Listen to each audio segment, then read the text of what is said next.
Future Circular Particle Collider. They see a $22 billion cost on it.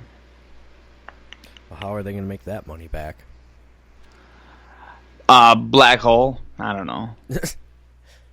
Money. Well, that's what they were doing. They were making like micro black holes, and a lot of people were throwing out red flags like, stop it.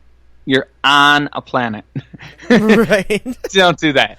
They're like, they only last for like the split of a second. And it's like, but what if it doesn't? Right. Okay.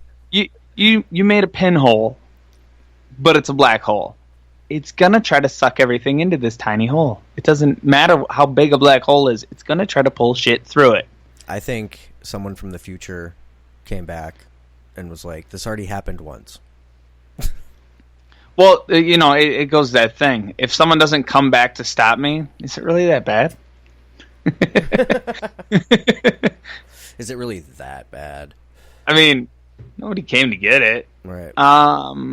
Right here it says, according to a CERN release, the tunnel would cost about 5 billion euros to build, plus another 4 billion in the initial lepton collider that would get going in 2040, which is fucking around when I retire. Let's get after it, boys.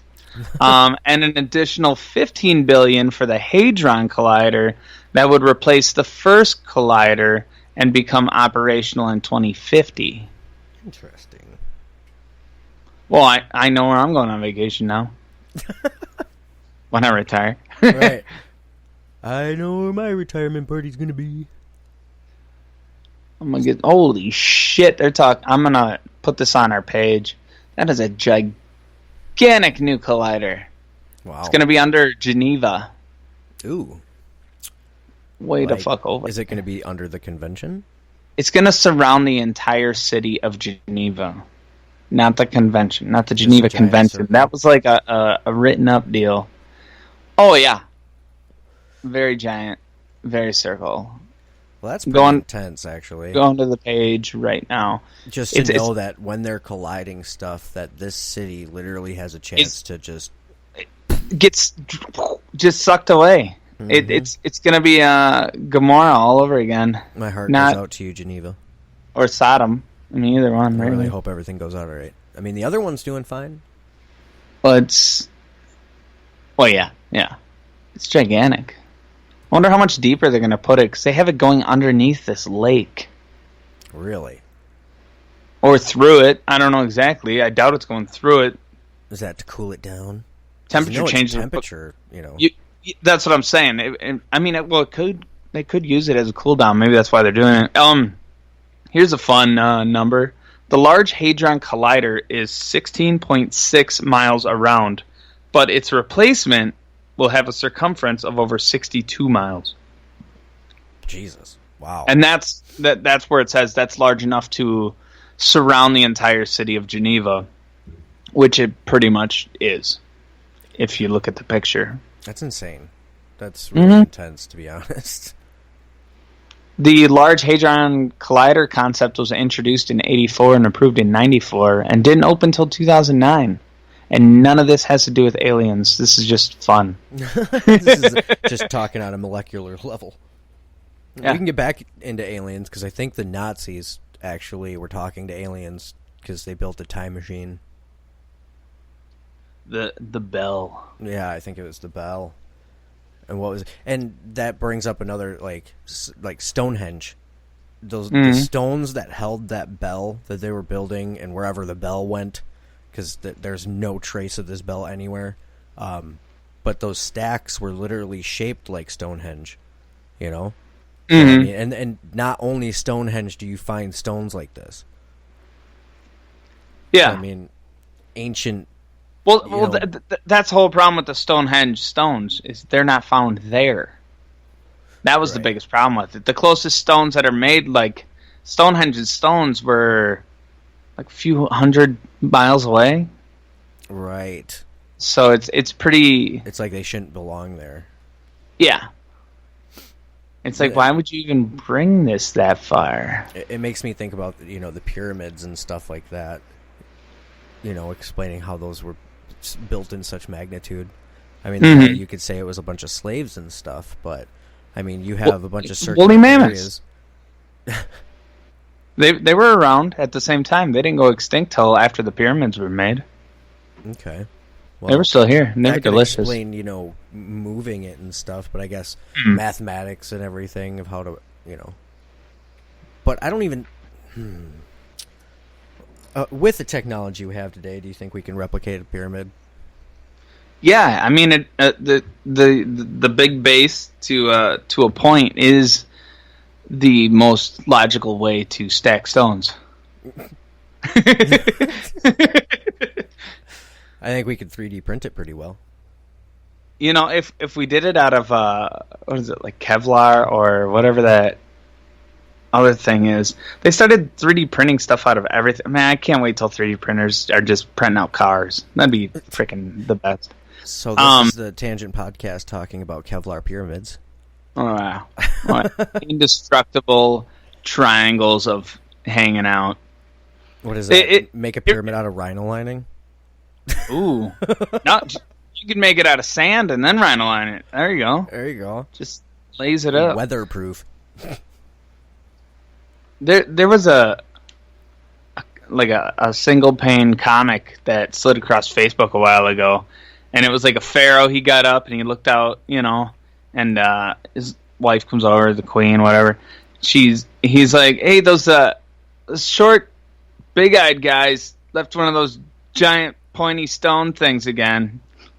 He's just looking out at the pyramid. There's like 3 of them there. Wow. He's like, they left another one. Bastard. Sons of bitches. I had a nice garden. Gone.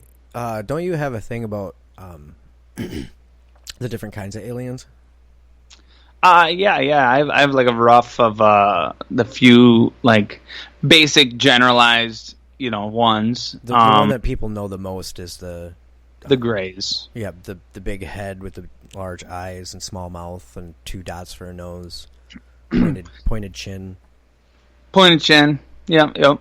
They there's a few theories about them that they are not their own, that they are more of a clone slave race, not really in a clone aspect, but just they are a biological entity that were either enslaved or created for the use of, like the Nordics or the reptilians, or the Anunnaki or, any of the sort of them, that they just kind of do the bidding. They're small, they're easy, they travel fast, they can survive, whatever. They can get the research and get the fuck out.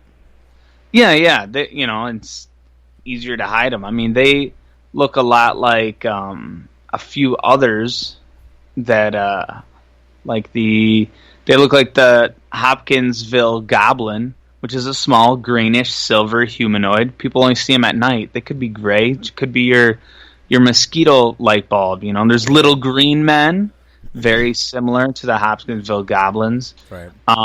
There's, the grays. And they, as we said, big eyes, gray-skinned. Could be a silverish description if you wanted. Oh, yeah. Slits for a mouth, no ears, 3 to 4 fingers, including the thumb. They're like small, the center of a lot of different things. Yeah, I wish I had a list of. I saw this thing earlier, that was very, very detailed and very informative.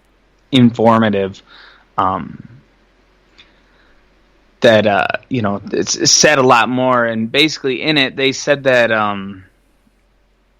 there, like, a consensus are like there's 200 different races of out there alien that not that obviously there's, if that's a very small list of what we know of, only in the aspect of this number is of the ones that actually come to Earth, have interacted. Like there's the ones that are like the Men in Black. If you want to picture from the movie Prometheus, the beginning of the Alien series, those guys, the big white, bald, dead stare faces, They are one of the ones, and there's the Anunnaki, and they basically experiment on everyone and everything, and it says they live on Nibiru, and it comes around every 4,000 years. Right. There's a rough number of like 3,600 years, and they're saying it's on its way back, but we would see a gravitational distortion, if it was coming through. And not only that, if it traveled that close to Earth every time, it would have taken us out by now. So that one's up in the air for a magic floating planet. Which the planet could be a megasphere where they all live. It could just be a spaceship the size of a planet. That would make a lot more sense. What were you saying? Sorry. I don't know much about Nibiru. All I know is it's Planet X. It's supposed to be the planet we're all worried about. Yeah. I mean, there's that, but I mean, there's more than one Planet X in that aspect. If there's a huge asteroid belt between Earth and Mars, so something was there. Oh, the gap. Yeah, you don't want to fall into it. But there's. I was just thinking about how we got stuff to Mars. You would have to find a gap in there if there's a whole asteroid belt. Well, see that's the thinking of a lot, but space is not a 2D plane. Right. Go up, over, and then back down. Mm-hmm. Go over it. Go around. Yeah. It's not a road with a tree. Gotcha. Let's say there's a road with a tree with no gravity. You just go over the tree. That is weird how I thought it in 2 dimensions. Well, no. I mean, anytime I ever talk about it, they're like, well, how are we supposed to get to Mars? Well, fucking go over it. Go under it. Go, I don't know, go float with it for a minute and cut through. I mean, it's not like you're trying to fly through like Saturn's rings or anything, which is another thing. They're talking about Saturn's rings are falling apart, which could be a gravitational distortion of a planet traveling through our solar system. Unknown. I'm just saying. So I want to put you in an imaginary place for a second. It's where I live. You wake up one morning and... Oh, by the way, congratulations on your 1-year anniversary there, Lord B. Thank you. Congratulations. But I'm putting you back in this imaginary spot. Your wife comes in, she's like, Lord B, not that she calls you Lord B. She does. She does. Lord B, Lord B, come outside. You got to see this. And it's that planet. Mm-hmm. I don't know. What would be your first reaction? Happiness, scared, fearful? I'm not going to work today. Inquisitive. I'll tell you that right now. I don't think there's some kind of you call in. There's a planet like literally really close to us. Yeah, I'm not gonna come in today. Driving truck is not on my priority list today. It's not up there. Yeah. I mean, a little freaked out. I mean, I'm not gonna play it off. It would trip me out. It would be a whole thing. I mean, if I was like any other of the Wisconsinites, I mean, obviously I'm going straight to the store for bread and milk. Some sandbags. Some shovels. Yeah. So, some sandbags, a shovel. No canned goods. Just the stuff that goes bad really quickly. Bread and milk. Mm-hmm. Yeah. I'd probably hang out with fam. Wait. I mean, you're not really running away from a fucking planet in the sky. There is no safe spot on the planet. Oh, you're gonna bury yourself in the ground? Great. Planet's about to explode. What is that gonna do? Right. I'm gonna go to a nice lake and put up a tent, or maybe go acquire a camper and just hang out. I believe that anarchy would begin at that point. And that's why I would get away from the main roads. It literally would shake a lot of people's belief structure. Oh, completely destroy a few. Yeah. Their belief structure would be. I don't think a lot of people would know. Well, here's a thought, and I'm not trying to nitpick or tear apart anyone's belief structure, so don't think that. It's kind of like a devil's advocate type of thing without, Mm-hmm. But if you can believe in demons and angels, who in themselves are not from here, why can't you believe in aliens knowing that there's so many planets out there? It's